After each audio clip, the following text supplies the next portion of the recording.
Welcome to I news.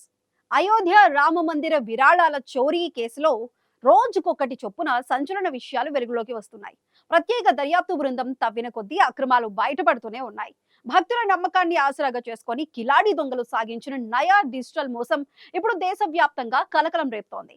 మందిరం కానుకలను కొల్లగొట్టడమే కాకుండా ఏకంగా రామరాజ్య కోష్ పేరుతో నకిలీ విరాళాల పెట్టెలను సృష్టించి కోట్లకు తెగబడ్డారు. ప్రస్తుతం జైల్లో ఉన్న ప్రధాన నిందితుడు అవినాష్ శుక్లా నివాసాలపై పోలీసులు జరిపిన దాడుల వీడియో ఇప్పుడు సోషల్ మీడియాలో వైరల్ గా మారింది. ఈ మహా మోసం వెనుక ఉన్న మూలాలను వెలికి తీసేందుకు యోగి ప్రభుత్వం రంగంలోకి దించిన సిట్ విచారణ గడువును కోర్టు మరో 15 రోజులు పొడిగించింది. అసలు ఆ యోగా కేంద్రంలో ఏం దొరికింది? భక్తులను ఎలా ముంచారు?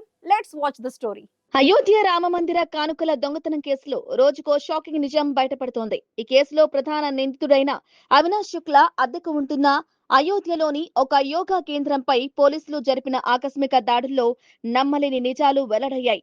అక్కడ దొరికిన ఒక ఇనుప ట్రంకు పెట్టెను చూసి పోలీసులే అవాక్కయ్యారు. ఆ పెట్టెపై ఎరుపు రంగు అక్షరాలతో రామరాజ్య కోష్ అని రాసి ఉంది. అంతేకాదు, దానికి ఒక పేటిఎం క్యూఆర్ కోడ్ కూడా ముద్రించారు. రామ మందిరానికి వచ్చే అమాయక భక్తులను టార్గెట్ చేస్తూ నిందితులు ఈ ఘాతుకానికి పాల్పడ్డారు.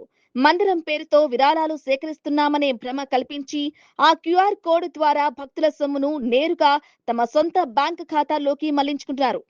జూన్ 28న జరిగిన ఈ పోలీసు దాడులకు సంబంధించిన కీలక వీడియో బుధవారం ఉదయం అధికారికంగా వెలుగులోకి వచ్చింది. ఈ కుట్రలో నిందితుడు అవినాష్ శుక్లాతో పాటు టిన్ను యాదవ్ అనే మరో కీలక వ్యక్తిని పోలీసులు ఇప్పటికే అరెస్టు చేసి జైలుకు పంపారు. అయితే ఈ నిధుల మోసం నెట్వర్క్ చాలా పెద్దదని భావించిన ఉత్తరప్రదేశ్ ప్రభుత్వం కేసును ప్రత్యేక దర్యాప్తు బృందానికి అప్పగించింది. నిందితుల బ్యాంక్ ఖాతాల లావాదేవీలను, డిజిటల్ ఆధారాలను నిశితంగా పరిశీలిస్తున్న సిట్కు విచారణను మరింత లోతుగా జరిపేందుకు కోర్టు తాజాగా మరో 15 రోజుల గడువు పొడిగించింది.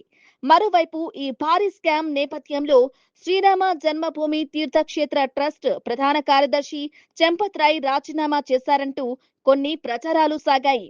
అయితే అందులో ఎలాంటి నిజం లేదు. చంపత్ రాయ్ రాజీనామాకు సంబంధించి ఎటువంటి అధికారిక ప్రకటన రాలేదు. కానీ ఈ నిధుల దుర్వినియోగంపై ట్రస్ట్ తీవ్ర ఆగ్రహంతో ఉంది.